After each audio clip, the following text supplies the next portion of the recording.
Hello বন্ধুরা, তো আমরা চলে গেছিলাম ডায়মন্ড হারবার মানে সোমবার ননদিনীর বাড়িতে। তো অনেক দিন ধরে মনটা খুব খারাপ লাগছিল যে কোথাও ঘুরতে যাচ্ছি না, কাজ আর বাড়ি বিরক্ত হয়ে যাচ্ছিলাম। তো সেই জন্যই বরকে অনেকক্ষণ থেকে বলছিলাম যে চলো চলো চলো ঘুরে আসি, তাকে আর রাজি করানো উঠতে পারছিলাম না।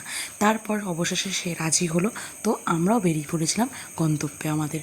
তো ডায়মন্ড হারবার মানে আমার কাছে একটা সত্যি একটা গ্রাম বাংলার মানে একটা সোনার বাংলার পরিবেশ।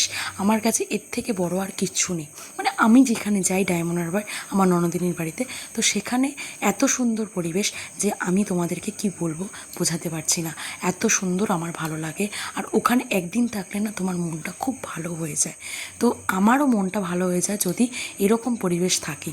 আর সারা দিন আমাদের শহরের কোলাহল, এত যানবাহন, এত কিছু, তো তার মাঝখান থেকে যদি দুদিনের জন্য ছুটি কাটাতে একটু নীরবে যেতে চাই, তো এর থেকে ভালো পরিবেশ আর আমার কাছে কিচ্ছু নেই। তো আমরা চলে গিয়েছিলাম ডায়মন্ড হারবারে। তো সারা রাস্তা এত বৃষ্টি যে কোথাও আমরা ভিডিও সেরকম করতে পারিনি। তো অবশেষে আমরা ডায়মন্ড হারবার পৌঁছিয়ে এই রকম রাস্তায় আমরা ঢুকে আমাদের মনে হলো এবার ভিডিওটা অন করতে হয়, কেন কি এত সুন্দর পরিবেশ তোমাদের সাথে যদি শেয়ার না করি তাহলে আমার আর এর থেকে বড় খারাপ লাগা আর কিছু থাকবে না।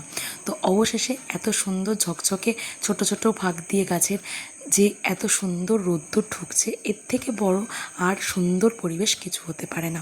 তো তোমাদের কেমন লাগলো বন্ধুরা আমাকে একটু জানিও কমেন্ট করে। আর এই রাস্তায় যেতে যেতে আমার বরের তো যত রাজ্যের সমস্যা, কি ভিডিও করো ভিডিও করো ভিডিও করো, হ্যাঁ। আর ভিডিও করতে করতে আমরা চলে আসলাম মিলিটারি রোডে। এটা আর মিলিটারি রোড ওরা বলে, তো আমি জানি না এই মিলিটারি রোডটা মানে কি আছে বা কী হয়েছিল। আমাকে একবার বলেছিল, বাট আমার সেটা অতটা মাথায় নেই। তো সেখান দিয়ে যেতে যেতে আমরা এত ক্লান্ত হয়ে গেছিলাম যে রাস্তাটা এত খারাপ অবস্থা। তো তারপরে যেতে যেতে আমার বরের তো কাঁধে ব্যথা শুরু হয়ে গেল, তাকে আবার কাঁধ টিপতে হচ্ছে। কাঁধ টিপতে টিপতে টিপতে টিপতে আমরা আমাদের গন্তব্যে অন্তত এসে পৌঁছে গেলাম। এই যে রাস্তাটা নেমে গেল, এই রাস্তাটা সোজা গিয়েই আমার ননদিনীর বাড়িতে। তো কেমন লাগলো বন্ধুরা জানিও কমেন্ট করে।